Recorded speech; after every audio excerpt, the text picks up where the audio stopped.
Assalamualaikum warahmatullahi wabarakatuh. Sebelumnya, izinkan saya untuk memperkenalkan diri. Nama saya Meriska Zahra, kelas B5, kelompok 3. Pada kesempatan kali ini, saya akan menjelaskan mind mapping yang sudah saya kerjakan mengenai perilaku adaptif dan kolaboratif. Berikut videonya. Adaptif. Adapun pengertian dari adaptif yaitu karakteristik alami yang dimiliki makhluk hidup untuk bertahan hidup dan menghadapi segala perubahan lingkungan atau ancaman yang timbul. Dengan demikian, adaptasi merupakan kemampuan mengubah diri sesuai dengan keadaan atau keinginan diri. Selanjutnya, adapun ciri-ciri penerapan budaya adaptif dalam lembaga pemerintahan antara lain: yang pertama, dapat mengantisipasi dan beradaptasi dengan perubahan lingkungan.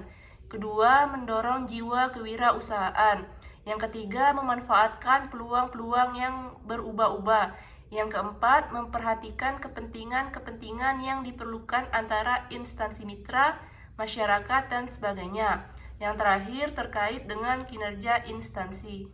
Selanjutnya, adapun 9 elemen budaya adaptif menurut Management Advisory Service UK yang perlu menjadi fondasi ketika sebuah organisasi akan mempraktekannya, yaitu yang pertama purpose, yang kedua cultures values, yang ketiga vision, yang keempat corporate values, yang kelima corporate strategy, yang keenam structure, yang ketujuh problem solving, yang kedelapan partnership working, dan yang terakhir rules.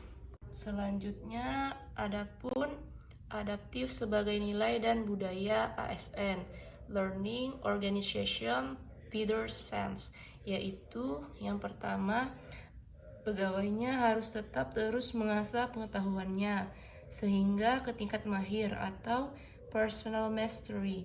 Yang kedua, pegawainya harus terus berkomunikasi hingga memiliki persepsi yang sama atau gelombang yang sama terhadap suatu visi atau cita-cita yang akan dicapai bersama atau shared vision. Yang ketiga, pegawainya memiliki mental model yang mencerminkan realitas yang organisasi ingin wujudkan atau mental model. Yang keempat, pegawainya perlu selalu sinergis dalam melaksanakan kegiatan-kegiatan untuk wujudkan visinya atau team learning. Dan yang terakhir, pegawainya harus selalu berpikir sistemik, tidak kacamata kuda atau bermental silo atau systems thinking. Selanjutnya yang terakhir yaitu mengenai Jeff Bezos dalam Forbes menulis ciri-ciri orang yang memiliki kemampuan atau karakter adaptif, yang beberapa di antaranya dapat diuraikan sebagai berikut. Yang pertama, eksperimen orang yang beradaptasi. Yang kedua, melihat peluang di mana orang lain melihat kegagalan. Yang ketiga, memiliki sumber daya. Yang keempat, selalu berpikir ke depan.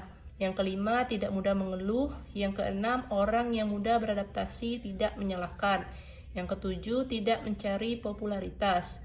Yang kedelapan, memiliki rasa ingin tahu. Yang kesembilan, beradaptasi. Yang kesepuluh, memperhatikan sistem. Yang kesebelas, membuka pikiran. Dan yang terakhir, memahami apa yang sedang diperjuangkan. Itulah tadi penjelasan singkat mengenai perilaku adaptif. Adapun yang selanjutnya yaitu kolaboratif.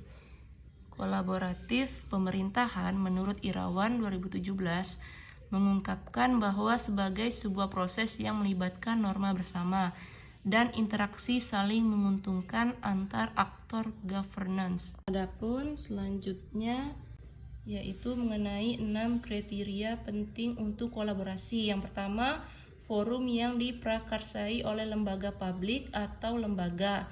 Yang kedua, peserta dalam forum termasuk aktor non-state. Yang ketiga, peserta terlibat langsung dalam pengambilan keputusan dan bukan hanya dikonsultasikan oleh agensi publik. Yang keempat, forum secara resmi diatur dan bertemu secara kolektif. Yang kelima, forum ini bertujuan untuk membuat keputusan dengan konsensus atau bahkan jika konsensus tidak tercapai dalam praktik. Dan yang terakhir, fokus kolaborasi adalah kebijakan publik dan manajemen. Selanjutnya, adapun faktor yang mempengaruhi keberhasilan dalam kolaborasi antar lembaga pemerintah, yaitu kepercayaan, pembagian kekuasaan, gaya kepemimpinan, strategi manajemen, dan formalisasi pada pencapaian kolaborasi yang efisien, efektif antara entitas publik. Selanjutnya, faktor yang dapat menghambat kolaborasi antar organisasi pemerintah. Ketidakjelasan batasan masalah karena perbedaan pemahaman dalam kesepakatan kolaborasi. Dan dasar hukum kolaborasi juga tidak jelas. Selanjutnya yaitu mengenal whole of government atau WOG, sebuah pendekatan penyelenggaraan pemerintahan yang menyatukan upaya-upaya kolaboratif pemerintahan dari keseluruhan sektor dalam lingkup koordinasi yang lebih luas guna mencapai tujuan-tujuan pembangunan kebijakan. Selanjutnya adapun manfaat WOG yaitu efisiensi, yang kedua sharing informasi, yang ketiga lingkungan kerja, yang keempat daya saing, yang kelima akuntabilitas, yang keenam koherensi kebijakan, yang ketujuh biaya, yang kedelapan pemborosan, yang kesembilan duplikasi pekerjaan, yang kesepuluh inkonsistensi kebijakan, dan yang terakhir waktu penyelesaian layanan tertentu. Selanjutnya penjelasan terakhir yaitu mengenai aspek normatif kolaboratif pemerintahan. Menurut pasal 34 ayat 4 UU nomor 30 tahun 2014 tentang administrasi pemerintahan diatur bahwa penyelenggaraan pemerintahan yang melibatkan kewenangan lintas badan atau pejabat pemerintahan dilaksanakan melalui kerjasama antar badan dan atau pejabat pemerintahan yang terlibat, kecuali ditentukan lain dalam ketentuan peraturan perundang-undangan. Demikianlah penjelasan saya mengenai mind mapping, perilaku adaptif dan kolaboratif. Sekian dan terima kasih. Wassalamualaikum warahmatullahi wabarakatuh. You, 'cause I only want you, yeah. 'Cause I